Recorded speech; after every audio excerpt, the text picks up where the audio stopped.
Okay, so for part 2 of homework 4-4, we'll pick up here with question 8. So a worker lifts a 20 kilogram bucket to the top of a 20-meter tall building. Bucket is initially at rest but is traveling at 4 meters per second when it reaches the top of the building. What is the minimum amount of work needed in order to do that? So the key concept here is the fact that work, again, provides the change in energy. So normally, these situations, we've just seen it where we lift a bucket, right, and then because that bucket changes potential energy, my work would just be the change in potential energy.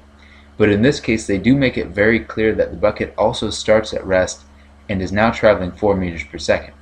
So my work would be the change in the total energy, which means my work would be both the change in the potential energy as I lift it up to a higher elevation and the change in the kinetic energy, right, as it's now moving faster.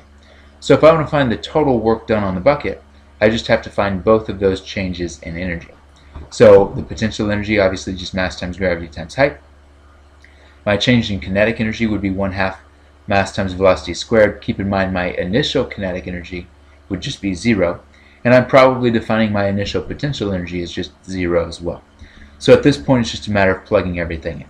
We've got our 20 kilogram bucket, we've got our gravity of 9.8, we've got our height of 20, we have once again our 20 kilogram bucket and our final velocity of 4 meters per second, which we're squaring.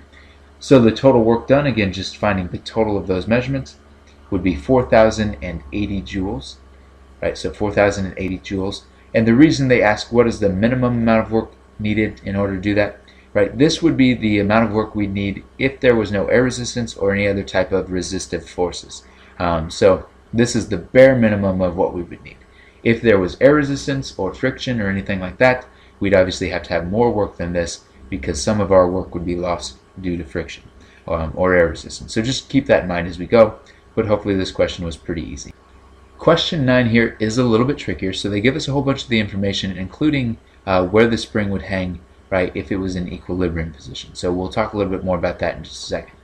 But the spring constant they give us is 100 newtons per centimeter, and do notice that's per centimeter, so I'm actually going to convert that to newtons per meter.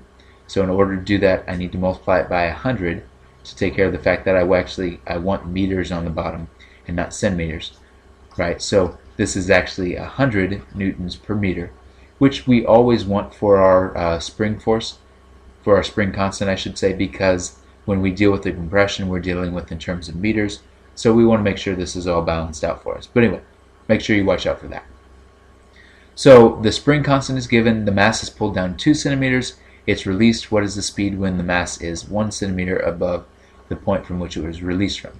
So I have my spring, and once I attach my mass to the spring, right, they say it hangs at rest in the equilibrium position. So as I attach my mass to the spring, we know that the spring is going to stretch out a little bit more, right? And if it's just at rest in the equilibrium position, well, the key word that I'm picking up there is equilibrium, right?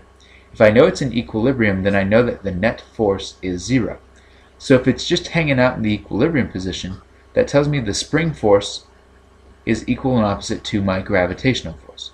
Now the reason that this is important is we actually need to figure out how far it has already stretched before we then stretch it the additional 2 meters or 2 centimeters downward.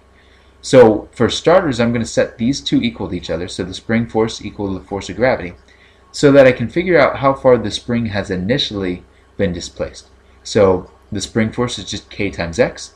Gravitational force is mass times gravity. Again, I know those have to be equal and opposite because the net force is equal to 0 and it's in equilibrium.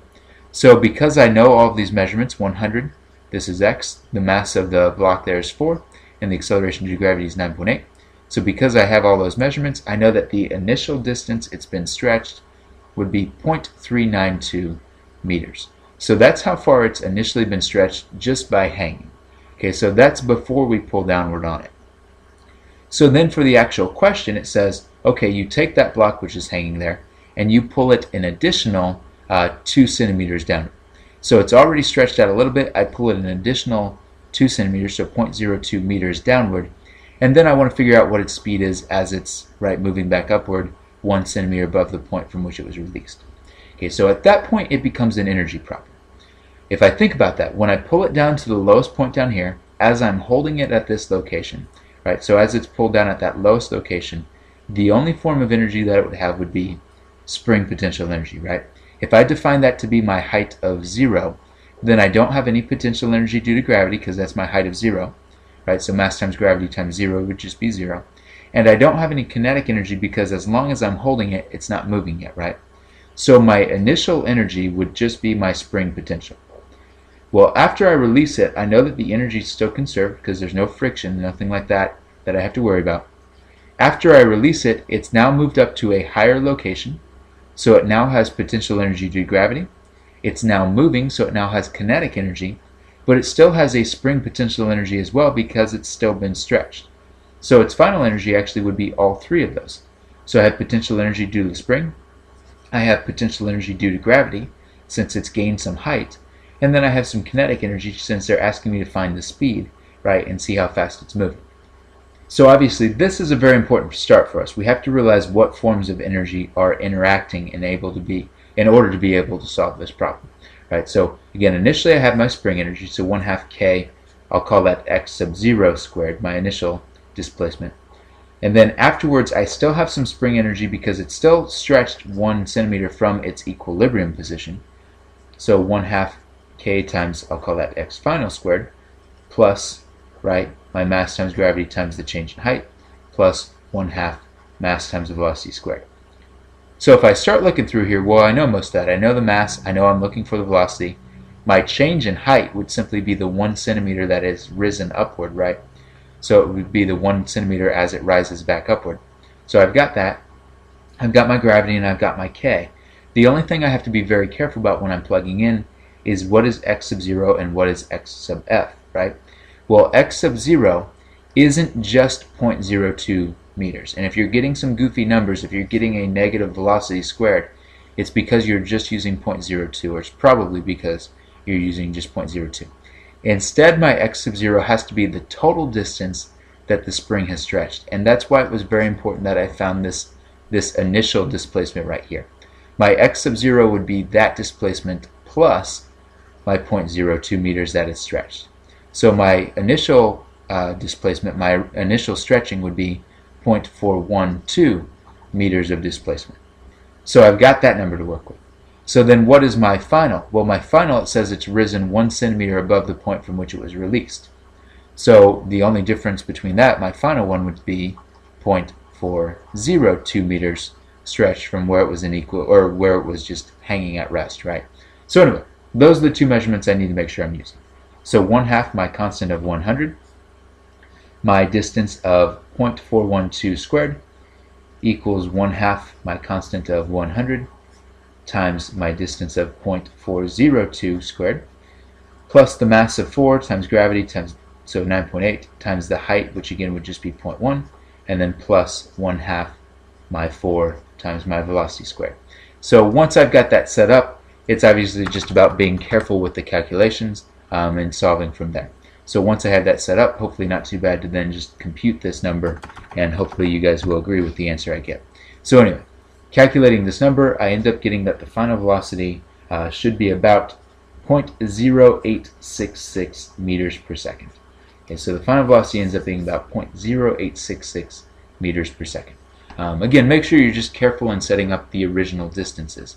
If you obviously have any trouble with this one, just let me know, come find me or talk to me in class so I can make sure you've got this down pretty well. This definitely is one of the trickier ones that we've seen, but if you take your time, hopefully it's still not too bad. Question 10, hopefully not a bad question, just a review of power. So I do want to make sure you guys are all comfortable with power. So the two equations we have to work with power. Power either equals work over time, or because work is force times distance, right? And then we know that distance over time would be velocity. Power also equals force times velocity. Now this would come up more later, so we'll see that in a little bit. But for this particular instance, they're asking me what's the average power. They give me the mass, they give me the change in speed, and they give me the time. So the fact that they give me the time is a big key. That's telling me in all likelihood I'm going to be using this number right here. So then how do I find the work, right? I know I'm looking for the power. I know I have the time, so how do I get the work? Well, again, the key concept there is that the work relates to any type of change in energy. So in this case, they make it very clear, right, that they're changing kinetic energy from 0 to 25 meters per second. So my work is just the change in kinetic energy. So it's 1/2 mass times my final velocity squared minus 1/2 mass times my initial velocity squared. Well, the good news is I started at rest, so my initial velocity would just be 0, making the entire kinetic energy 0. 1/2 then my mass of 1500 times my final velocity of 25 squared, right? So my work done, my change in kinetic energy, would be about 468,750. So obviously a rather large number there, but that's how many joules of energy, right, I gained. So then that's how much work was done. Now that I know that that's the amount of work that's done, I'm just going to use work over time. So my power is 468,750 divided by the time of 7 seconds. So my power is 66,964.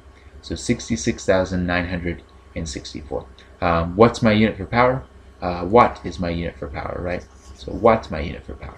Anyway, hopefully this question wasn't too bad. Again, just a review of power and energy. So question 11, they give us horsepower, and then they do give us the conversion between. So the first thing I'm going to do is just convert that horsepower to watts. So just take that times the 746. So my 75 horsepower times 746 watts, and that ends up being 55,950 watts of power. And keep in mind, watts are joules per second, right? It's energy per second. So then a car needs to generate that much horsepower to maintain a constant velocity on a flat road.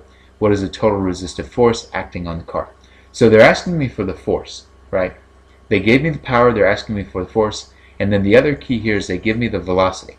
So the fact that they give me that constant velocity tips me off that I'm probably using power equals force times velocity, which is my other equation, right?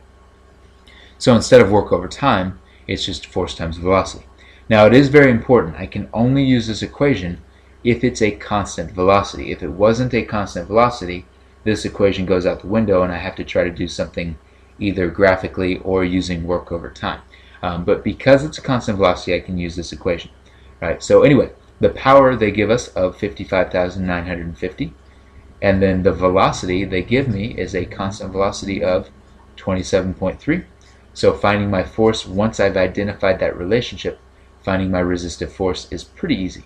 Right? My resistive force would be the same as the car is generating, so both of those forces would be just 55,950 divided by 27.3, which ends up being about 2,050 newtons of force. Okay, so that's a resistive force, and therefore that's also the force the car would have to generate to balance out the resistive force.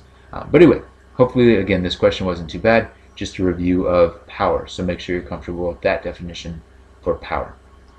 So then question 12 here gives us the work as a function of time, and then they just give me the A to plug in. So the work equals 2.4 t cubed, excuse me, is really where we're looking at, right? So 2.4 t to the third power. What is the instantaneous power output at t equals 3.7 seconds? Well, I want you to think again graphically. They're giving me work as a function of time, right? They gave me work as a function of time. Well, if I gave you work as a function of time as a graph, how do I find the power from this graph? Well, we know that power equals work over time. So in the context of this graph, the power would be what? Well, work over time would be the slope, wouldn't it? So in the context of this graph, the power would be the slope of the graph, right?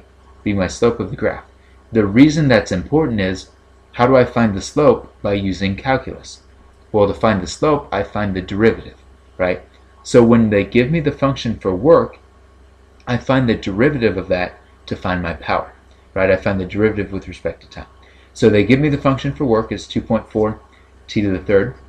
If I want to find the power, or the function for the power, I'm going to do the derivative. So 2.4 times 3, which would be 7.2, and then that would be t to the second, right? I reduce that down and I multiply that number up front.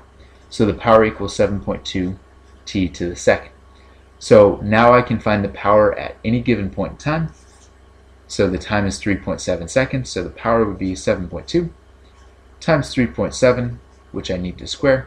So then my power simply equals 98.6 watts, right? So again, the key concept here is the power is the derivative of the work versus time function, right? So be comfortable with something like that.